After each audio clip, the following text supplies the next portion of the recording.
இருக்கிறோம். மனமகிழ்ச்சியோடு ஆண்டவரே இந்த உயிர்த்தெழுதலின் நாளை நாங்கள் கொண்டாட வந்திருக்கிறோம். இந்த கொண்டாட்டம் எதற்காக என்பதை நாங்கள் சிந்திக்க வந்திருக்கிறோம். ஆண்டவரே, மக்கள் இன்னும் அறியாமல் இருக்கிறார்கள். மரித்தீர், உயிர்த்தெழுந்தீர், எங்களுக்காக இன்னும் ஜீவித்து வாழ்கிறீர் என்பதை நாங்கள் உணர்ந்து ஏற்றுக்கொண்டு உண்மை பற்றிக் கொண்டு அதனுடைய என்னுடைய வாழ்க்கை பயணத்தை நாங்கள் தொடர திரும்ப செய்ய வேண்டுகிறோம். இதற்கு ஆத்மாக்களுக்காக ஜெபிக்கிறோம். சந்தோஷத்திலே மகிழ்ச்சியிலே ஆண்டவரை நாங்கள் கிடைத்திருக்கும் பொழுது என்னுடைய ஆராதனை ஏற்றுக்கொள்ள நாங்கள் வேண்டுகிறோம்.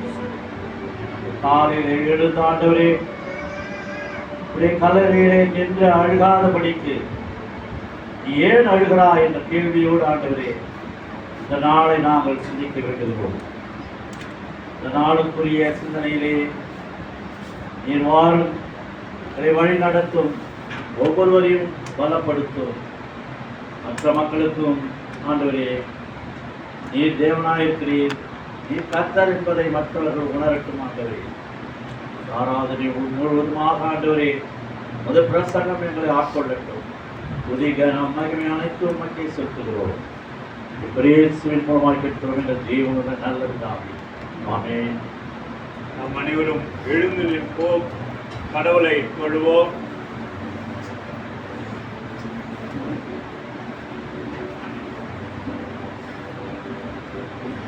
இந்த ஆராதனை முறையை நாம் கடைபிடிக்கின்றோம்.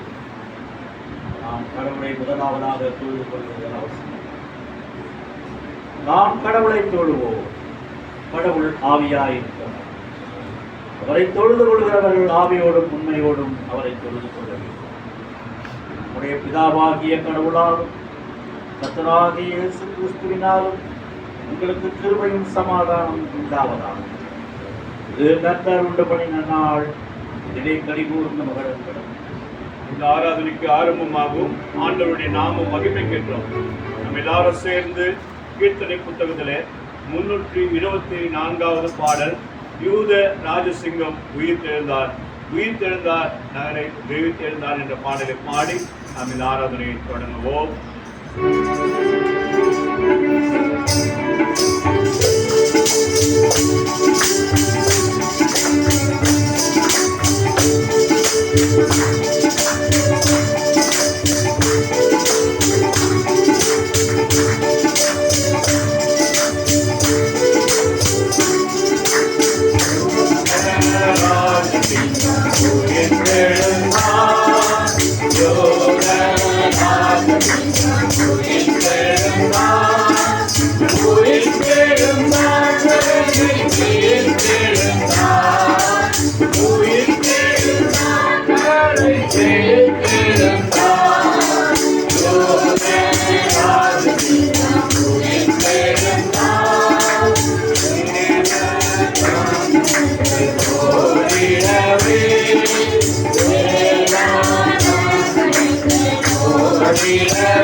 என்றும் கேட்குவே எழுந்தார் என்று சொல்லி என்றும் கேட்குவே என்றும் கேட்குவே பயத்தை என்றும் நீக்குவே என்றும் கேட்குவே பயத்தை என்றும் நீக்குவே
சகோதர சகோதரிகளே, நாம் இப்பொழுது கடவுளுடைய மகா பரிசுத்த வசனத்தை கேட்போம்.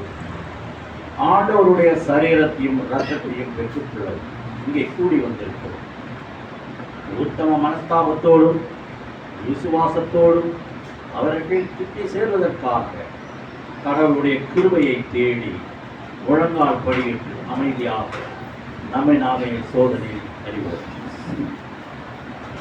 உங்கள் பாவங்களை நிமித்தம் முழுவதோடு உண்மையாய் மனஸ்தாபப்பட்டு பிறருக்கு அன்பும் சிநேகமாய் இருந்து நீ கடவுளுடைய கற்பனைகளை கைக்கொண்டு புதிதாக்கப்பட்டவர்களாய் அவருடைய பரிசுத்த மார்க்கத்தில் நடப்போம் என்கின்ற தீர்மானத்திருக்கிற நீங்கள் நமது ஆண்டவர் இயேசு கிறிஸ்துவின் மூலமாய் சர்வ வல்லமை உள்ள கடவுளோடு ஒப்புரவாகும்படி மறுபடியும் உங்கள் பாவங்களை மனத்தாழ்மையாய் அறிக்கையிடுங்கள்.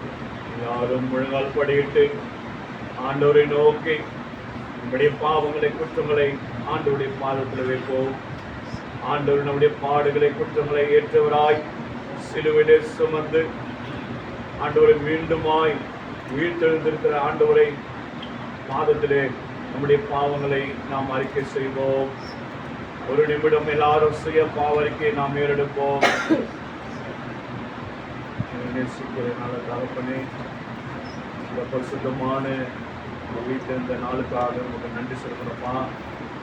இந்த கால வெளியிலே நாங்கள் திருச்சபையாய் குடும்பங்களாய் இணைந்து ஆண்டவரே உங்களுடைய பாதப்படியிலே கடந்த நாட்டிலே நாங்கள் செய்த எல்லா பாவங்களை குற்றங்களை தயவாய் மன்னித்து எங்களை பரிசுத்தப்படுத்தி பரிசுத்த அலங்காரத்துடன் நம்ம தொழுது கொள்ளும்படியாய் எங்களை உச்சம் தலைமுறை உள்ளம் கால்வரை கழுவி எங்களை பரிசுத்தப்படுத்தும் ஆண்டவரே. நீங்கள் பரிசுத்தமுள்ள தேவனாய் இருக்கிறபடியால் நம்மை ஆராதிக்க வந்திருக்கிற நாங்களும் பரிசுத்தவர்களாய் மாற எங்களுடைய இருதயங்களை ஒருமுகப்படுத்துங்க. எங்களுடைய செவிகளை திறந்தள்ளுங்க ஆண்டவரே. இயேசப்பா, நம்முடைய சரீரத்தை ரத்தத்தை நாங்கள் பெற்றுக்கொள்ள எங்களை ஆயத்தப்படுத்துங்க. நம்முடைய வார்த்தைகளை கேட்டு எங்களை ஆயத்தப்படுத்த முடியாது சொல்லுங்க. இயேசப்பா, நம்முடைய கல்வாரி ரத்தம் நீங்கள் மேல் கொடுக்கப்படட்டும். கீர்த்தனம் புத்தகத்தில் 167வது பாடலை பாடி நாம் பாவ அறிக்கைக்குள்ளாய் கடந்து செல்வோம். நம்பி வந்தேன் மேசையா நான் நம்பி வந்தேனே திவ்ய சரணம் சரணம் சரணமையா நான் நம்பி வந்தேனே நம்பினான் ஒருவனே நம்பினான் ஒருவனே நஞ்சமே தருவனே வரும் தாவீது குமாரன் ஒரு பரமருவேரே நம்பி வந்தேனே நான் நம்பி வந்தேன் மேசையா நான் நம்பி வந்தேனே பாத தரிசனம் நின் பாத தரிசனம் அன்பான தரிசனம் நிர சரி தொழுவது நம்பி வந்தேனே நான் நம்பி வந்தேன் மேசையா நான் நம்பி வந்தேனே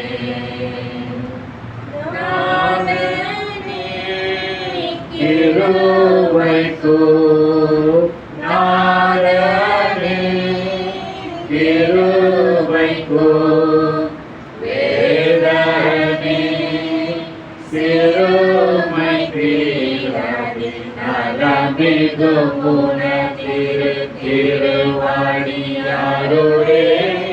நம்பி வந்தேனே நான் நம்பி வந்தேன் மேசையா நான் நம்பி வந்தேனே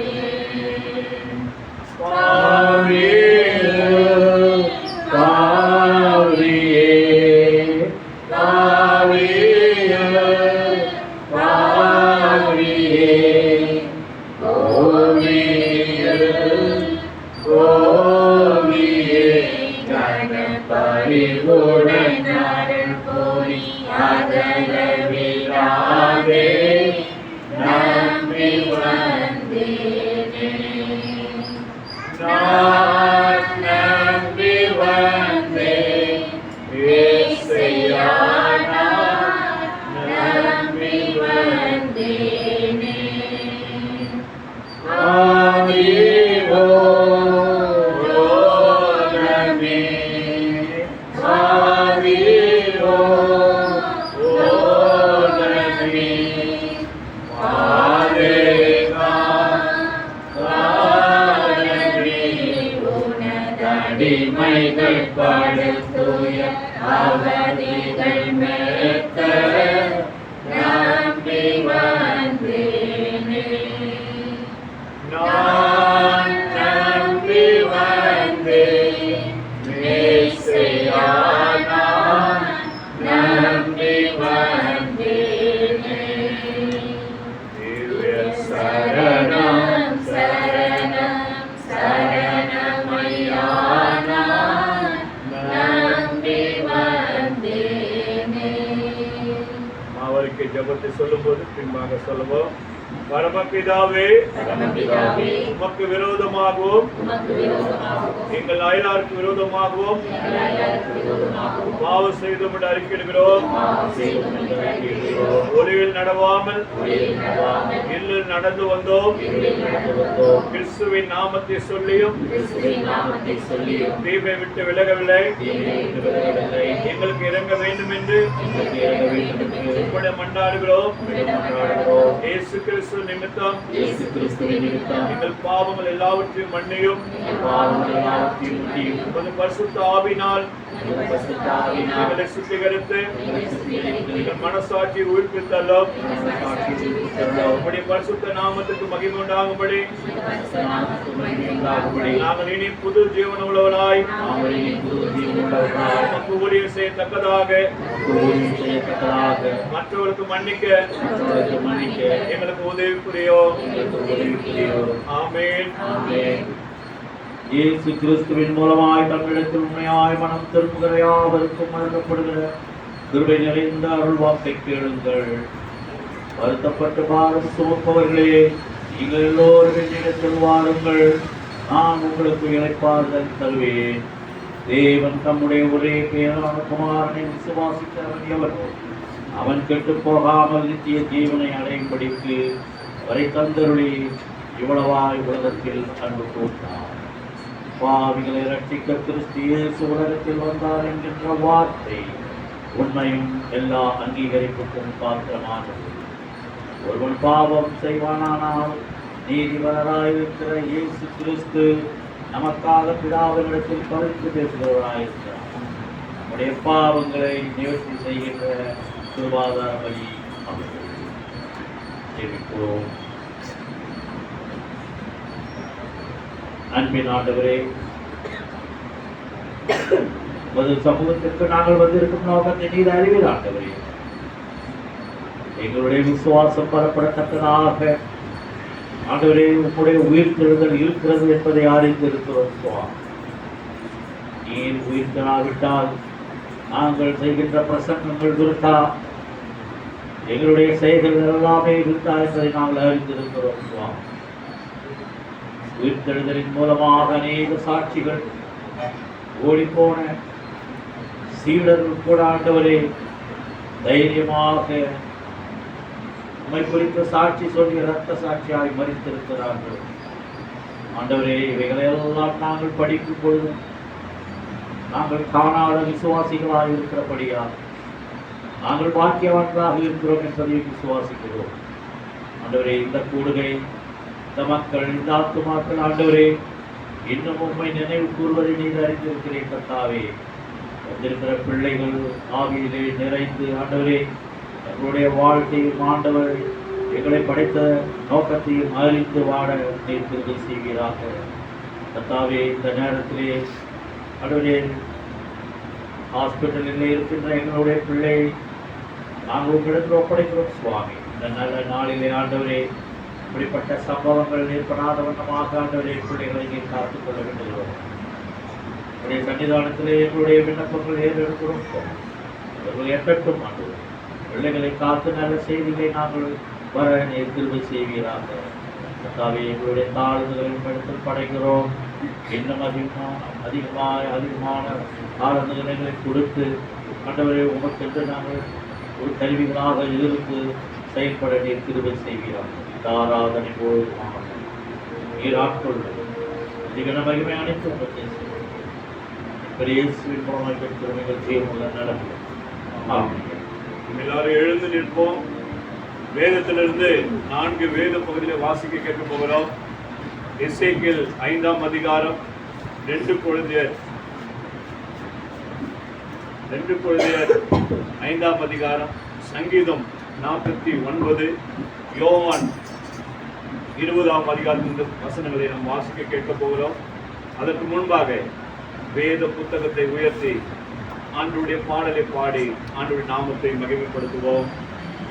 வேத புஸ்தகமே, வேத புஸ்தகமே, வேத புஸ்தகமே, விலை பெற்ற செல்வம் நீயே.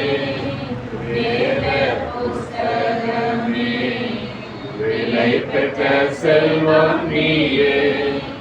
எனக்கு காட்டி என் நிலைமையை மாற்றி, எனக்கு காட்டி என் நிலைமையை மாற்றி, பொன்னுலகத்தை காட்டி போகும் வழி சொல்வாயே.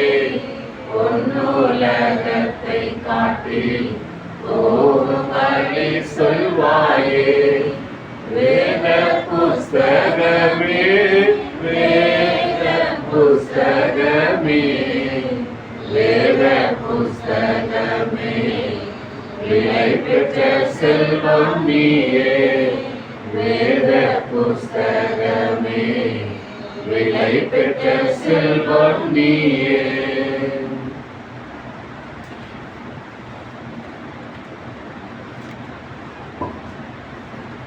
வாசிக்க தெரிந்து கொள்ளப்பட்ட முதலாம் வேத பாடம் எசேக்கியேல் 37ஆம் அதிகாரம் வசனங்கள் 11 முதல் 22 முடிய. எசேக்கியேல் 37ஆம் அதிகாரம் வசனங்கள் 11 முதல் 22 முடிய. அப்பொழுது அவர் என்னை நோக்கி, மனுபுத்திரனே, இந்த எலும்புகள் இஸ்ரவேல் வம்சத்தார் அனைவருமே. இதோ அவர்கள், எங்கள் எலும்புகள் உலர்ந்து போயிற்று, எங்கள் நம்பிக்கை அற்று போயிற்று, நாங்கள் அறுப்புண்டு போகிறோம் என்றார்கள். ஆகையால் நீ தீர்க்க தரிசனம் உரைத்து அவர்களுடைய சொல்ல வேண்டியது என்னவென்றால், கர்த்தராகிய ஆண்டவர் உரைக்கிறார், இதோ என் ஜனங்களே, நான் உங்கள் பிரேத குழிகளை திறந்து உங்களை உங்கள் பிரேத குழிகளில் இருந்து வெளிப்படவும் உங்களை இஸ்ரவேல் தேசத்துக்கு வரவும் பண்ணுவேன். என் ஜனங்களே, நான் உங்கள் பிரேத குழிகளை திறந்து உங்களை உங்கள் பிரேத குழிகளில் இருந்து வெளிப்பட பண்ணும்போது நான் கர்த்தர் என்று அறிந்து கொள்வீர்கள். என் ஆவியை உங்களுக்குள் வைப்பேன், நீங்கள் உயிரடைவீர்கள். நான் உங்களை உங்கள் தேசத்தில் வைப்பேன், அப்பொழுது நான் கர்த்தர் என்று அறிந்து கொள்வீர்கள். இதை சொன்னேன், இதை செய்வேன் என்று கர்த்தர் உரைக்கிறார் என்று சொல் என்றார். பின்னும் கர்த்தருடைய வார்த்தை எனக்கு உண்டாகி, அவர், மனுபுத்திரனே, நீ ஒரு கோலை எடுத்து அதிலே யூதாவுக்கு அதை சேர்த்த இஸ்ரவேல் புத்தருக்கும் அடுத்தடுத்து என்று எழுதி, பின்பு வேறொரு கோலை எடுத்து அதிலே எப்பிராயீமுக்கும் அதை சேர்ந்த இஸ்ரவேல் வம்சத்தார் அனைவருக்கும் அடுத்த யோசேப்பின் கோல் என்று எழுதி, அவைகளை ஒரே கோலாக்கும்படி ஒன்றோடு ஒன்று இசைய செய். அவைகள் உன் கையில் ஒன்றாகும். இவைகளின் பொருள் இன்னதென்று எங்களுக்கு அறிவிக்க மாட்டீரோ என்று உன் ஜனத்தின் புத்திரர் உன்னிடத்தில் கேட்டால், நீ அவர்களை நோக்கி, கர்த்தராகிய ஆண்டவர் உரைக்கிறது என்னவென்றால், இதோ எப்பிராயீமுக்கும் அது சேர்ந்த இஸ்ரவேல் கோத்திரங்களுக்கும் அடுத்த யோசேப்பின் கோலை எடுத்து அதை யூதாவின் கோலோடே சேர்த்து அவைகளை ஒரே கோலாக்குவேன். அவைகள் என் கையில் ஒன்றாகும் என்றார் என்று சொல்லும்போது, நீ எழுதின கோல்கள் அவருடைய கண்களுக்கு முன்பாக உன் கையில் இருக்க வேண்டும். நீ அவர்களை நோக்கி, கர்த்தராகிய ஆண்டவர் உரைக்கிறது என்னவென்றால், இதோ நான் இஸ்ரவேல் வம்சத்தாரை அவர்கள் போயிருக்கும் ஜாதிகளிலிருந்து அழைத்து சுற்றிலும் இருந்து அவர்களை சேர்த்து அவர்கள் சுய தேசத்திலே வரப்பண்ணி அவர்களை இஸ்ரவேலின் மலைகளாகிய தேசத்திலே ஒரே ஜாதியாக்குவேன். ஒரே ராஜா அவர்கள் எல்லாருக்கும் ராஜாவாக இருப்பார். அவர்கள் இனி 2 ஜாதிகளாக இருப்பதில்லை. அவர்கள் இனி 2 ராஜ்யங்களாகவும் பிரிவதில்லை. வாசிக்க தெரிந்து கொள்ளப்பட்ட முதலாம் வேத பாடம் வாசிக்க. தேவனே, உமக்கு மகிமை உண்டாவதாக. நிருப பாடமாக 2 கொரிந்தியர் 5ஆம் அதிகாரம். வாசிக்க தெரிந்து கொள்ளப்பட்ட 2ஆம் வேத பாடம். அப்போஸ்தலனாகிய பவுல் கொரிந்தியருக்கு எழுதின 2ஆம் நிருபம். 2 கொரிந்தியர் 5ஆம் அதிகாரம் வசனங்கள் 1 முதல் 10 முடிய. 2 கொரிந்தியர் 5ஆம் அதிகாரம் வசனங்கள் 1 முதல் 10 முடிய. பூமிக்குரிய கூடாரம் ஆகிய நம்முடைய வீடு அழிந்து போனாலும் தேவனால் கட்டப்பட்ட கைவேலை அல்லாத நித்திய வீடு பரலோகத்திலே நமக்கு உண்டென்று அறிந்திருக்கிறோம். ஏனெனில் இந்த கூடாரத்திலே நாம் தவித்து நம்முடைய பரம வாசஸ்தலத்தை தரித்து கொள்ள மிகவும் வாஞ்சை உள்ளவர்களாய் இருக்கிறோம். தரிசித்து கொண்டவர்களால் நிர்வாணிகளாய் காணப்பட மாட்டோம். இந்த கூடாரத்தில் இருக்கிற நாம் பாரம் சுமந்து தவிக்கிறோம். இந்த போர்வையை களைந்து போட வேண்டும் என்று விரும்பாமல் மரணமானது ஜீவனாலே விழுங்கப்படுகிறதற்காக போர்வை தரித்தவர்களாய் இருக்க வேண்டும் என்று விரும்புகிறோம். இதற்கு நம்மை ஆயத்தப்படுத்துகிறவர் தேவனே. ஆவி என்னும் அச்சாரத்தை நமக்கு தந்தவரும் அவரே. நாம் தரிசித்து நடவாமல் விசுவாசித்து நடக்கிறோம்.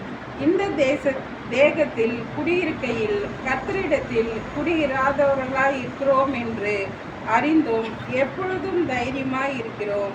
நாம் தைரியமாகவே இருந்து இந்த தேகத்தை விட்டு குடி போகவும் கர்த்தரிடத்தில் குடியிருக்கவும் அதிகமாய் விரும்புகிறோம். அது நிமித்தமே நாம் சரீரத்தில் குடியிருந்தாலும் குடியிராமல் போனாலும் அவருக்கு பிரியமானவர்களாய் இருக்க நாடுகிறோம். ஏனென்றால் சரீரத்தில் அவன் செய்த நன்மைக்காவது தீமைக்காவது தக்க பலனை அடையும்படிக்கு நாம் எல்லோரும் கிறிஸ்துவின் நியாயஸ்தானத்திற்கு முன்பாக வெளிப்பட வேண்டும். வாசிக்க வேண்டிய 2ஆம் வேத பாடம் வாசிக்க. தேவனே உமக்கு மகிமை உண்டாவதாக. நாம் மாறி மாறி வாசிக்க தெரிந்து கொள்ளப்பட்ட சங்கீதம் 49. வாசிக்க வேண்டிய வேத பாடம் சங்கீதம் 49. ஜனங்களே, நீங்கள் எல்லாரும் இதை கேளுங்கள். பூமியின் குடிகளே, சிறியோரும் பெரியோரும் ஐஸ்வர்யவான்களும் எளியவருமாகிய நீங்கள் எல்லாரும் ஏகமாய் செலுத்துங்கள். என் வாய் ஞானத்தை பேசும், என் இருதயம் உணர்வை தியானிக்கும். என் செவியை ஊமை முழுவதும் சாய்த்து என் மனதுக்குள்ளே சுரமங்களுக்கு மேல் வெளிப்படுத்துவேன்.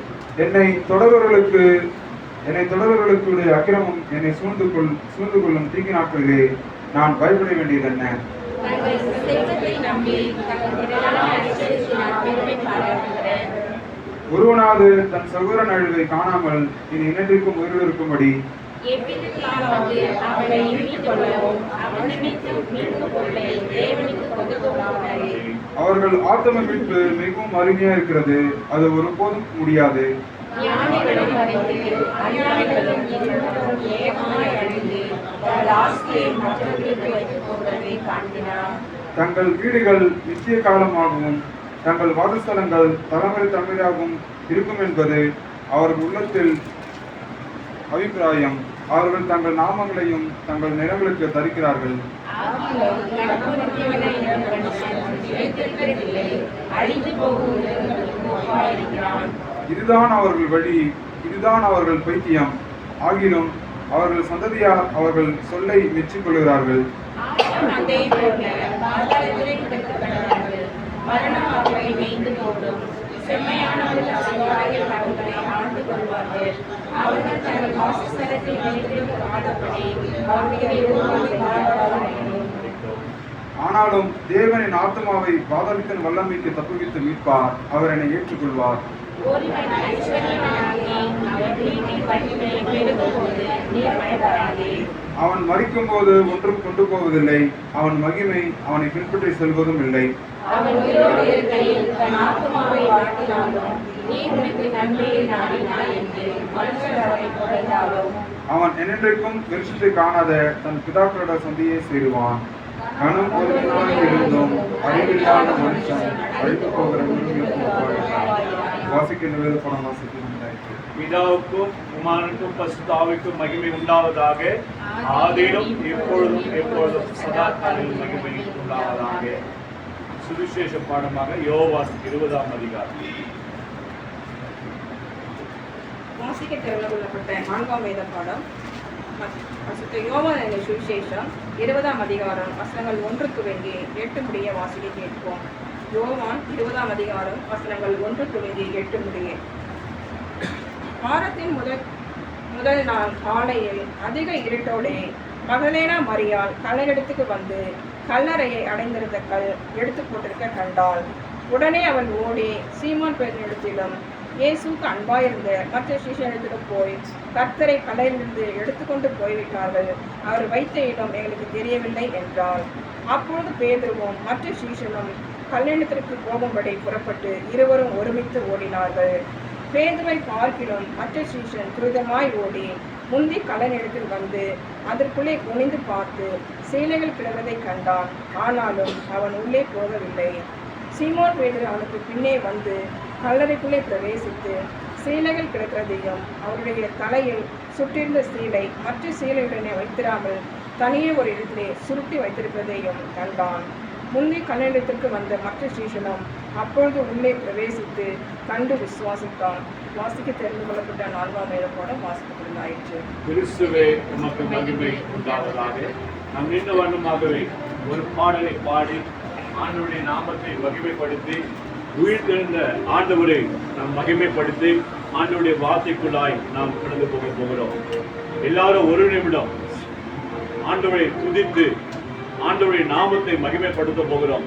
ஆண்டவர் நமக்காக பாடுகளை ஏற்றுக்கொண்டு துக்கங்களை சுமந்தவர்களாய் சிலுவிலை மறித்து 3ஆம் நாள் உயிரோடு எழுந்து இன்றும் ஜீவிக்கிற தேவனா இருக்கிறார். எனவே ஆண்டவருக்கு நன்றி சொல்லுவோம்.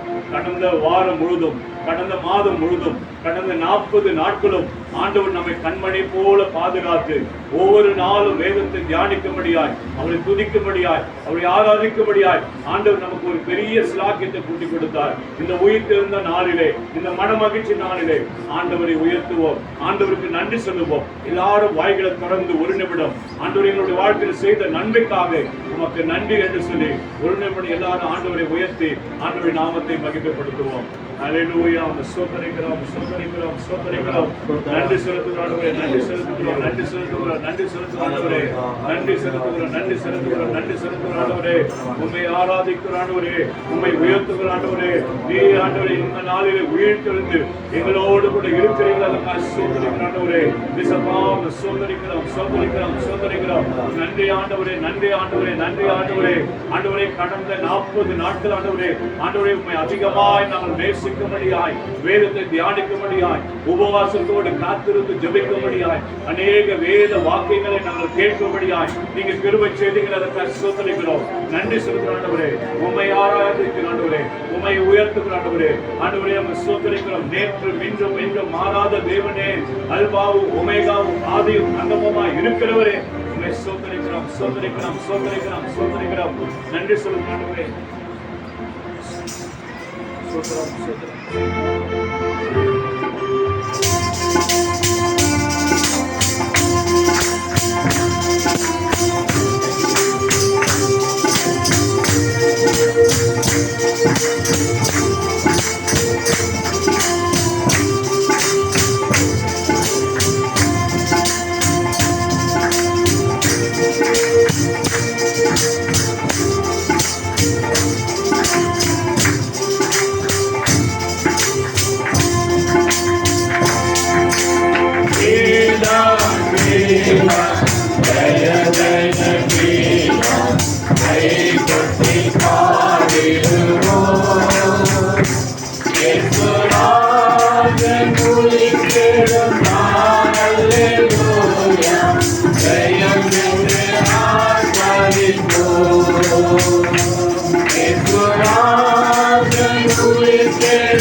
நேற்றும் என்று மாறாத நல்ல தகப்பனே உன் நன்றியோடு துதிக்கிற ஸ்தோத்திரிக்கிற ராஜா. இதோ இந்த நாளில பாஸ்தோத்திரம், நீ வெற்றியோட பாஸ்தோத்திரம், அந்த உயிர்த்த இந்த நாளில பாஸ்தோத்திரம் ராஜா. ஆவியானவரே எங்களை பாஸ்தோத்திரம் ராஜா. கொண்டாட நினைத்து தெரியாதுக்காக நன்றியோட துதிக்கிற ஸ்தோத்திரிக்கிற ராஜா. இதா பாஸ்தோத்திரம், இந்த உயிர்த்த நாளில பாஸ்தோத்திரம், உங்களுடைய பிள்ளைகளா பாஸ்தோத்திரம் ராஜா. உங்களை துதித்து இந்த நேரத்தில் கூட பாஸ்தோத்திரம், அபிஷேக வல்லமை ஒவ்வொரு மேலும் ஊற்ற வேண்டுமா ஜெபிக்கிறோம் ஸ்தோத்திரிக்கிற ராஜா. ஆவியானவரே பாஸ்தோத்திரம், எங்களுக்குள்ள பாஸ்தோத்திரம், அந்த உயிர்த்தெழுந்த நாளில பாஸ்தோத்திரம் ராஜா. நீர் உங்களுடைய பாஸ்தோத்திரம் சீஷர்களுக்கப்பா, பயப்படாதே திகையாதே என்று சொன்னவரே அப்பா, உங்களுடைய பிள்ளைகளை பார்த்து நீ சொல்ல வேண்டுமா ஜெபிக்கிற ஸ்தோத்திரிக்கிறோம். ஆவியானவர் ஒவ்வொருவரின் அபிஷேகத்தை வழிநடத்தும். உயிர்த்தெழுந்த நாளில பாஸ்தோத்திரம் ராஜா, உங்களுடைய வல்லமை கடந்து வர வேண்டுமா ஜெபிக்கிறோம். ஆவியானவரே நன்றி. எல்லாரும் இரண்டு கரங்களை பரலோகத்துக்கு நேராக எல்லாரும் உயர்த்தி ஆண்டவரை நோக்கி ஆண்டவர் நாமத்தை மகிமைப்படுத்துகிறோம். ஆண்டவர் உயிரோடு எழுந்து நம்மத்திலே ஆண்டவர் வாசம் பண்ணுகிற தேவனா இருக்கிறார். நம்மோடு கூட இருக்கிறார். இந்த ஆலயத்தில் நம்மோடு கூட அசைவாடி கொண்டிருக்கிறார். எல்லாரும் இரண்டு கரங்களை உயர்த்தி ஆண்டவருடைய பாடலை பாடி நம் ஆண்டவருடைய நாமத்தை மகிமைப்படுத்துகிறோம். உயிரோடு எழுந்தவரே உம்மை ஆராதனை செய்கிறோம். ஜீவனின் அதிபதியே உம்மை ஆராதனை செய்கிறோம். அல்லேலூயா ஹோசன்னா, அல்லேலூயா ஹோசன்னா, அல்லேலூயா ஹோசன்னா, அல்லேலூயா ஹோசன்னா.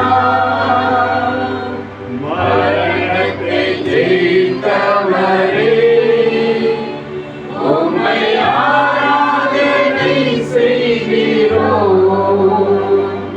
பாதாளம் வென்றவரே உம்மை ஆராதனை செய்கிறோம். அல்லேலூயா ஹோசன்னா, அல்லேலூயா ஹோசன்னா, அல்லேலூயா ஹோசன்னா, அல்லேலூயா ஹோசன்னா. ஸ்தோத்திரம் ஆண்டவரே, துதிக்கிறோம் ராஜா. அப்பா, அந்த ஆராதனையிலே அப்பா ஸ்தோத்திரம், எங்களை வழிநடத்தின கிருபைக்காக நன்றியோடு துதிக்கிறோம் ஸ்தோத்திரிக்கிறோம் ராஜா. அப்பா, தடைப்பட்ட பிள்ளைகள் அப்பா ஸ்தோத்திரம், தடைகளை மாற்றி அப்பா ஸ்தோத்திரம், உம்மை ஆராதிக்க அப்பா ஸ்தோத்திரம், நீர் வந்து கிருபை கொடுக்கிறோமா ஜெபிக்கிறோம் ராஜா. வந்த பிள்ளைகளை அப்பா ஸ்தோத்திரம், உங்க அபிஷேகத்தில் வழிநடத்தி கிருபைக்காக நன்றியோடு துதிக்கிறோம்.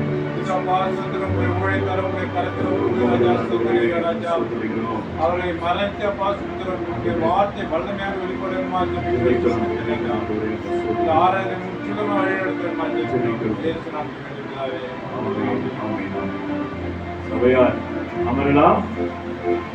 ஆண்டவர் இந்த உயிர்த்தெழுந்த திருநாளை நாம் மனமகிழ்ச்சியோடு கொண்டாடும்படியாய் இந்த நாளிலே ஆண்டவருடைய வார்த்தை நம்மோடு பகிர்ந்து கொள்ளபடியாக வந்திருக்கிற அருமையான நம்முடைய தலைமை போதகர் ஐயாவுகளை ஆண்டவருடைய வார்த்தை நம்மோடு பகிர்ந்து கொள்ளும்படி நாம் திருச்சபின் சார்பிலே எல்லாரும் கரங்களை தட்டி அவரை அன்போடு நாம் வரவேற்போம்.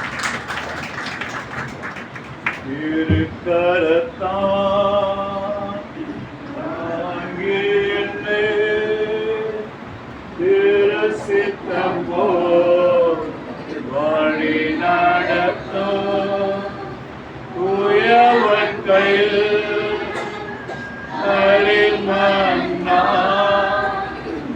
அனுதினமும் அழைத்திடுமே உயவன் கையில்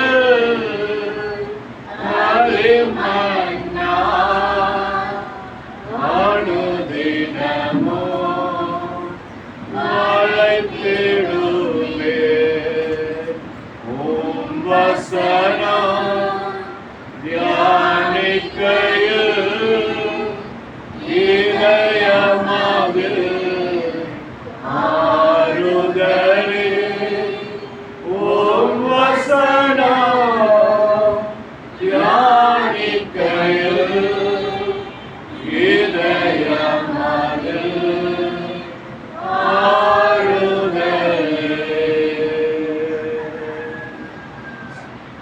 தேவனுடைய நாமத்துக்கு ஸ்தோத்திரம் உண்டாவதாக. ஸ்திரீ, நீ ஏன் அழுகிறாய்? நீ ஏன் அழுகிறாய்? அவர் இங்கு இல்லை. அவர் எழுந்து போய்விட்டார். அவர் உயிர்த்தெழுந்து விட்டார். கண்களை மூடுவோம். கண்மலை மீட்புமாகிய கர்த்தாவே, வாயின் வார்த்தைகளும் எங்களுடைய இருதயத்தின் யோசனைகளும் ஒரு சமூகத்திலே பிரதியாயிருக்கும். ஜீவனுள்ள தேவன் ஆண்டவராகிய இயேசு கிறிஸ்துவின் இனிய நாமத்தினாலே உயிர்த்தெழுதலின் நன்னாளிலே அனைவருமாக நான் வாழ்த்துகிறேன். இந்த நாள் ஒரு மகிழ்ச்சியான ஒரு நாள். நமக்கு ரட்சிப்பை கொடுத்த ஒரு நாள். சாதாரணமாக கிடைக்கவில்லை. அவருடைய இரத்தத்தால் கிரயமாக பெற்று நமக்கு இலவசமாக கொடுத்த இந்த நாளிலே நாம் அனைவரும் மகிழ்ச்சியாக இருக்க வேண்டும் என்று ஆண்டவர் இந்த உயிர்த்தெழுதலின் நிகழ்வு வாரத்தின் முதலாம் நாள் காலை வேளையில் ஒரு சம்பவம். அந்த சம்பவத்தை குறித்து 4 சுவிசேஷங்களுக்கு குறிப்பிடப்பட்டுள்ளது. மத்தேயு 28ஆம் அதிகாரம் முதல் 10 வசனம், மார்க் 16ஆம் அதிகாரம் முதல் 10 வசனம், லூக்கா 24ஆம் அதிகாரம் முதல் 10 வசனம், யோவான் 24ஆம் அதிகாரம் முதல். இப்படியாக 4 நற்செய்தி நூல்களிலே ஆண்டவருடைய உயிர்த்தெழுதலை பதிவு செய்திருக்கிறார்கள் என்று சொன்னால் அது எவ்வளவு முக்கியத்துவம் வாய்ந்தது என்பதை நாம் கற்றுக்கொள்வோம். பிலாத்திடம் யோசேப்பு போகிறார். அப்படியாக யோசேப்பு சென்று இயேசுவின் உடலை எனக்கு கொடுங்கள், அவரை நான் அடக்கம் செய்ய வேண்டும் என்று கேட்கிறார். பிலாத்து அவனிடம் கூறுகிறார், அது எப்படி? உனக்காக ஒரு புதிய கல்லறையை நீ வாங்கியிருக்கிறாய், அந்த கல்லறையை இயேசுவுக்கு கொடுக்கிறாய் என்று சொல்லும்பொழுது குறிப்பிட்டான். ஒரு 3 நாட்களுக்கு தான், இந்த வாரத்தின் கடைசி நாட்களுக்கு மட்டும்தான் அந்த கல்லறை அவருக்கு தேவைப்படுவது. ஆனால் யோசேப்பினுடைய விசுவாசம் எங்கே? நம்மளுடைய விசுவாசம் எங்கே? ஏன் இந்த ஸ்திரீகளினுடைய விசுவாசம் எங்கே? அவர்களுக்கு தெரியும், அவரோடு கூட சேர்ந்துதான் அவர் பணியாற்றினார். அவர் எங்கெல்லாம் போனார்களோ ஊழியத்திற்கு அத்தனை பேரும் பின்னால் போனார்கள். அவர்களுக்கு என்று 12 சீஷர்களை அவர் உருவாக்கினார். சிதறி போனார். ஆனால் என்ன நடந்தது? இயேசுவின் கல்லறைக்கு அவர் எப்படி எடுத்துச் செல்லப்பட்டார் அதை நாம் பார்க்க வேண்டும். அவர் அடக்கம் பண்ணப்பட்ட முறையை நாம் முதலாக பார்க்க வேண்டும். 100 ராத்தல், அதாவது கிட்டத்தட்ட ஒரு 45 கிலோ உள்ள திரவியங்கள், வெள்ளைப்போடும் கரிய பவுடர், இவையெல்லாம் எடுத்து சென்று அந்த உடலை அடக்கம் பண்ணுவதற்கு பக்குவப்படுத்துவதற்காக எடுத்து செல்கிறார். அது யோவான் 19ஆம் அதிகாரத்திலே நாம் பார்க்கலாம். 34 42 வரை அதை நீங்கள் வீட்டில் வாசித்து பாருங்கள். அந்த உடலை முடிச்சுகளே இல்லாத பெண்களின் கைகளால் நெய்யப்பட்ட தைக்கப்பட்ட அலங்காரமோ கரையோ இல்லாத ஒரு வெண்பட்டு, அதாவது மார்பட்டு என்று நான் சொல்றேன். அந்த துணியால் இயேசுவின் உடலை சுற்றுகிறார்கள். உடலை தலைக்கு தனியாக சுற்று. அந்த உடலை அவர்கள் சுற்றும் போது இவ்வளவு ராத்தல் உள்ள திரவியங்களை ஊற்றி அதை சுற்றுகிறார்கள். சதையும் துணியும் ஊற்றி அது ஒரு விதமான பசையை உருவாக்கி அந்த தோலோடு அப்படியே ஒட்டி பதப்படுத்தப்படும். அந்த உடல் அந்த துணியுடைய எடை எவ்வளவு தெரியுமா? 117 120 பவுண்ட் எடை உள்ளது. இப்படி அவ்வளவு டைட்டாக அந்த உடலை அவர்கள் சுற்றி பதப்படுத்துகிறார்கள். ஒவ்வொருவருடைய சாவிலும் மக்கள் செய்வார்கள். அதிலும் ராஜாக்கள் என்றால் இந்த மாதிரியான காரியங்களை செய்வார்கள். தலைப்பகுதியோடு தனியாக சுற்றப்படுகிறது. இப்படி சுத்தப்பட்டு சீல் வைக்கப்பட்டு இருக்கிறது என்றால் இவைகளெல்லாம் பார்த்தால் இவர்களுக்கு ஒரு நம்பிக்கையே இல்லை. இயேசு உயிர் தெழுவார் என்ற நம்பிக்கை இல்லாதபடியாக லைட்டாக கட்டி ஒரு உயிர் தெழப் போகின்ற நமது ஆண்டவருக்கு இப்படிப்பட்ட கட்டு தேவையா? லாசரின் கட்டை உடைத்தவர், கூட இருந்து பார்த்தவர், ஆனால் இயேசு உயிர் தெழுவார் என்று நம்பிக்கை இல்லாமல் இருந்தார். இந்த அவநம்பிக்கையை போக்குவதற்காகத்தான் இந்த நிகழ்வு. மறுபடியும் அது மட்டும் இல்லை. 3ஆம் நாள் காலை வேளையிலே, வாரத்தின் 1ஆம் நாள் காலை வேளையிலே ஓடுகிறார்கள். என்ன எடுத்துக்கொண்டு போகிறார்கள்? வெள்ளைக்கோளமும் மறுபடியும் அந்த கந்தவர்க்கங்களை எடுத்துக்கொண்டு போகிறார்கள். எதற்காக? மறுபடியும் பதப்படுத்த வேண்டும் என்பதற்காக. இன்னும் அவர்களுக்கு இயேசு உயிர் பெறுவார் என்ற நம்பிக்கை இல்லை. நீயும் நானும் அப்படித்தான் இருக்கிறோம். இயேசுவை சுற்றிய வண்ணமாக வேண்டும். என்ன படுது? இயேசுவை பிறந்த போது முன்னணியிலே சுற்றி படுக்க வைத்து அவர் மரிக்கும் பொழுது அவரை சுற்றி எழுந்து விடாதபடிக்கு இன்னும் நம்முடைய விசுவாசம் அப்படிப்பட்டதாக நாம் காணப்படும். அவரை சுற்றி சுற்றி வைத்துக் கொண்டிருக்கிறோம். ஆனால் அவர் என்ன செய்வார்? கல்லறையிலே நின்று ஒரு கேள்வியை கேட்கிறார். ஸ்திரீயே, நீ ஏன் அழுகிறாய்? அவர் இங்கு இல்லை. அவர் எழுந்து போய்விட்டார். அவர் உயிரோடு இருக்கிறார். உயிர் இந்த காலை வேளையில ஸ்திரீயாகிய நீங்கள் இயேசுக்காக அழுகிறீர்களா? அவரே சொன்னார், எனக்காக நீங்கள் அழ வேண்டாம், உங்களுக்காகவும் உங்கள் பிள்ளைகளுக்காகவும் அழுங்கள் என்று.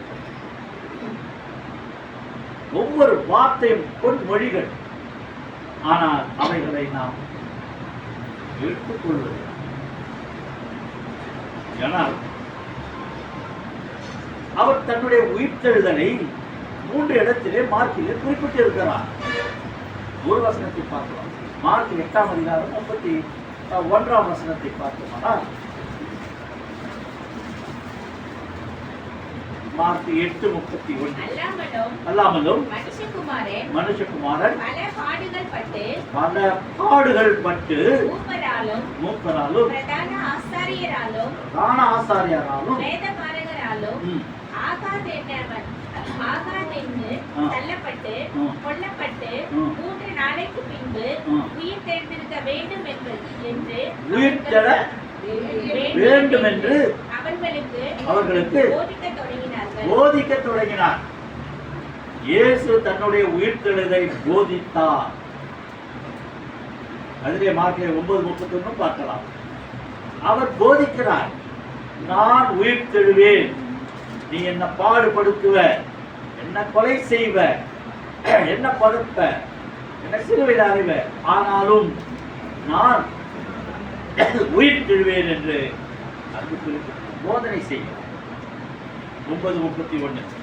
ஏனெனில் மனுஷகுமாரன் மனுஷர் கைகளில் ஒப்பு கொடுக்கப்பட்டு அவர் அவரை கொன்று போடுவார்கள் என்றும் கொல்லப்பட்டு மூன்றாம் நாளிலே உயிர்த்தெழுந்திருப்பார்கள் என்றும் அவர் தம்முடைய சீஷர்களுக்கு போதகம் பண்ணி இங்க வந்து எல்லா இடத்திலும் பண்ணாரு, இப்ப சீஷர்களிடத்தில் பண்ணுகிறார். அந்த ஒரே அதிகாரத்திலே 8ஆம் அதிகாரத்தில் 31ஆம் வசனத்திலும் 9ஆம் அதிகாரம் 31ஆம் வசனத்திலும் 10ஆம் அதிகாரம் 34ஆம் வசனம் அந்த மார்க் மாற்றம் எழுதுகிறார்.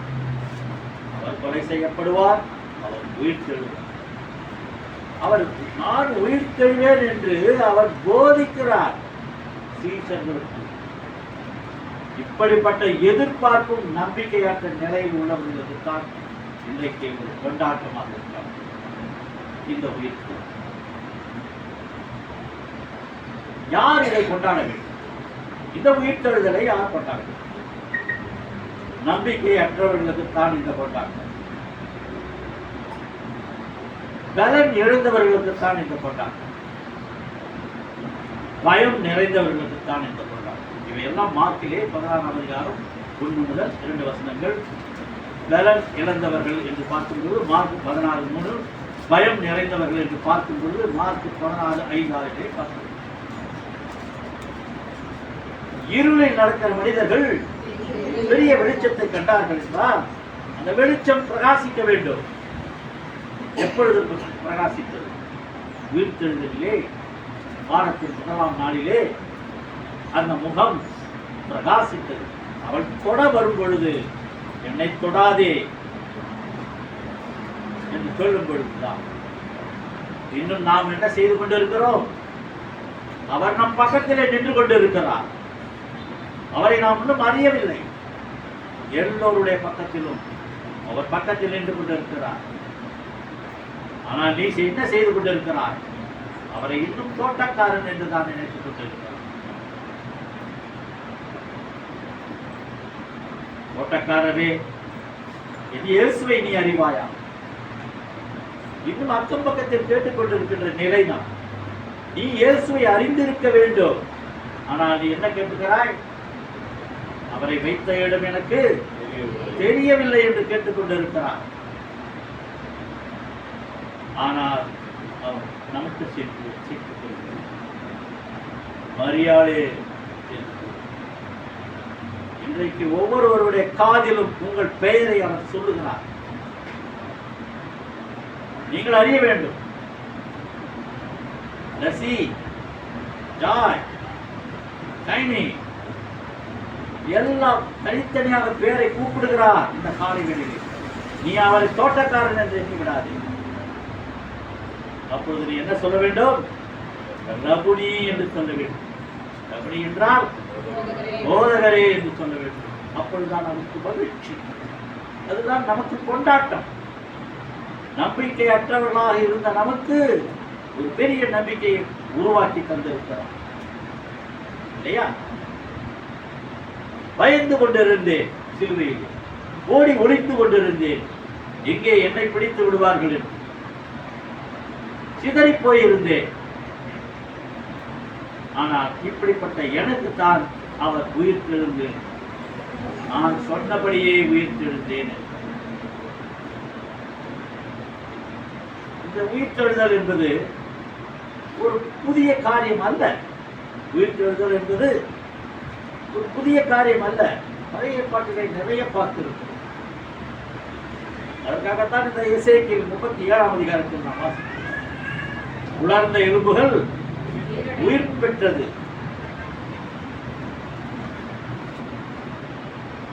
என் ஆவியை உன்மேல் வைக்கிறேன், நீ உயிர் தெழுவாய்.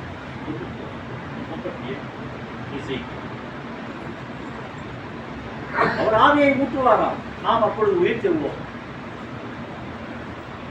அவர் ஆவியை ஊற்றிய பொழுது உன்னை உயிர் தெழாவிட்டால் நீ வெறும் ஜடம்.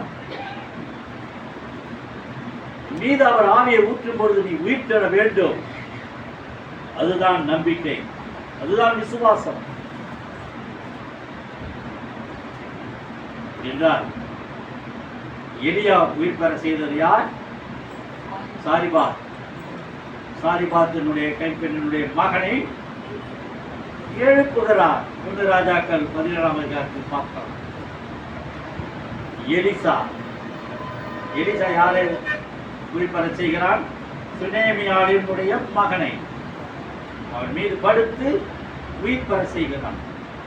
எனவே உயிர்த்தெழுதல் என்பது ஒரு புதிய காரியம் அல்ல. பழைய ஏற்பாட்டிலே அது நடந்துவிட்டது. புதிய ஏற்பாட்டில் என்ன நடந்தது? இயேசு எத்தனை பேரோ உயிர்த்தெழ வைத்திருக்கிறார். 1 2 நம்ம சொல்லலாம். நாயினொரு விதவியினுடைய மகளை, யாவேரின் மகளை உயிர் பெற செய்திருக்கிறார். நமக்கு அதிகமாக தெரிந்தது லாசரஸை அவன் மரித்து 4 நாள் அவனுக்கு இயேசுக்கு ஒரு நியூஸ் போயிட்டு உடனே அவர் வரல. இன்னும் 2 நாட்கள் தாமதப்படுத்தினார். அவருக்கு விசுவாசம் என்று நான் போய் அவனை எழுப்புவேன் என்று. இவர்களுக்கு நம்பிக்கை இல்லை. இவ்வளவு சொல்லி சீக்கிரம் வரமாட்டேங்கிறார் இருப்பார், ஏதாவது செய்வார். அப்புறம் லேட்டா வந்தவனை இப்படி குத்தி காமிக்கிறாங்க. எங்க அங்க வச்ச இடம் எங்க அப்படின்னு கேட்கும்போது என்ன சொல்ற? அங்க இருக்கிற 4 நாள் ஆச்சு, எப்ப வரைய குத்தி காமிக்கலாம். அது என்ன சொல்றான்? அது வேற இதுதான் சொல்றான். 4 நாள் ஆயிட்டு அது நாரி விட்டது. இப்ப போய் வரிய புத்தராக பேசுகிறான். அவனுக்கு போடப்பட்ட கட்டுகள் எப்படி?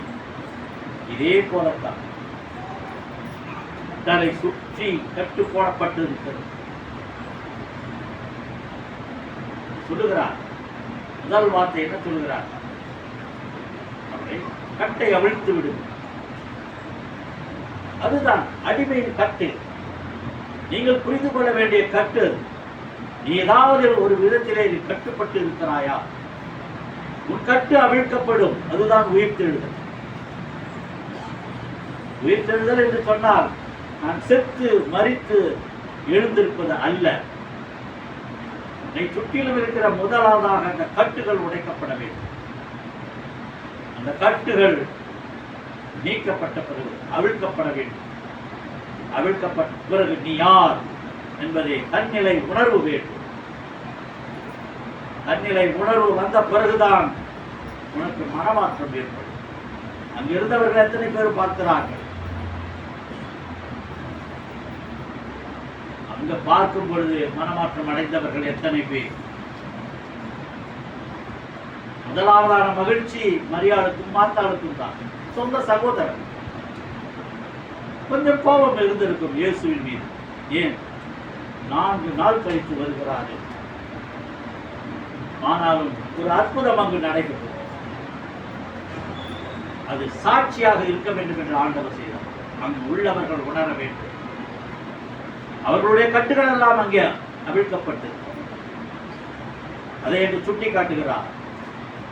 அவர்கள் இருந்த அடிமைகளின் கட்டுகளை அவிழ்த்து போட்டார் என்று ஆவியானவர். அப்படிப்பட்ட நிகழ்வு இயேசுவுக்கு நடக்க போகும் என்பதை முன்னறிவித்தலாக அங்கே செய்து காட்டுகிறார்.